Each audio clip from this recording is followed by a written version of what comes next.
BNP ভুল করে suffer করি আমরা, কারণ আমরা আমাদের স্টেটটাকে, আমাদের নেতৃত্বটাকে বিএনপির হাতে দিয়ে রেখেছিলাম।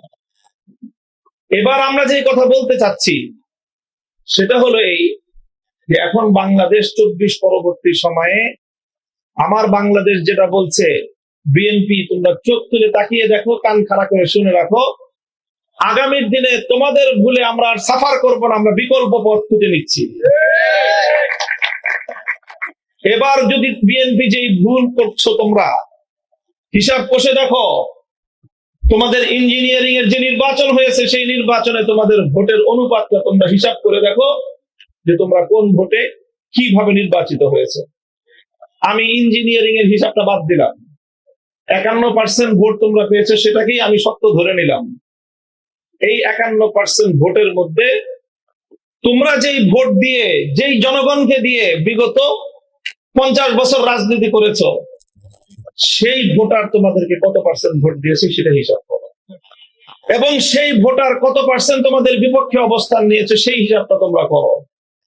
এবং তোমরা যাদের বিরুদ্ধে, যেই জনশক্তির বিরুদ্ধে, যেই আইডিওলজির বিরুদ্ধে, যেই ফিলোসফির বিরুদ্ধে রাজনীতি করেছো, তাদের কতটা করুণা এবং তাদের কতটা দয়া এবং দাক্ষিণ্যের উপর নির্ভর করে তোমরা এবার ফুল কার্ড মেজরিটি পেয়েছো সেটাও হিসাব করো।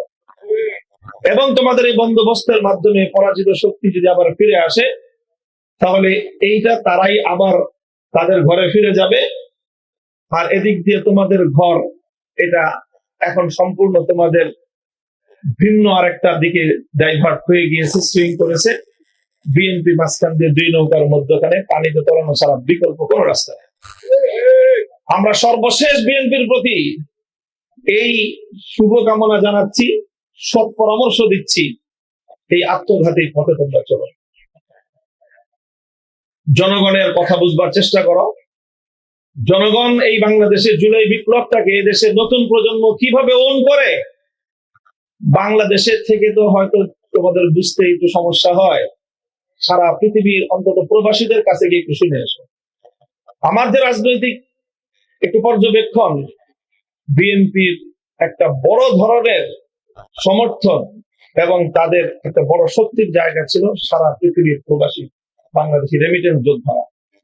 বিগত জুলাই বিপ্লবের সাফল্যের অন্যতম অংশীজন এই রেমিটেন্স যোদ্ধারা,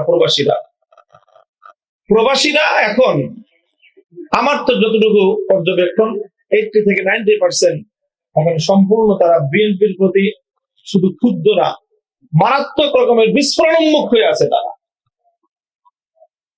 এই টোটাল যে ইয়াং জেনারেশন, নতুন জেনজি প্রজন্ম এবং নতুন যারা এবছর ভোট দিয়েছে 35 বছরের মানে কম যাদের বয়স, এই টোটাল এই প্রজন্মটাই বিএনপি থেকে মুখ ফিরিয়ে নিচ্ছে বিএনপির ভুল রাজনীতির কারণে।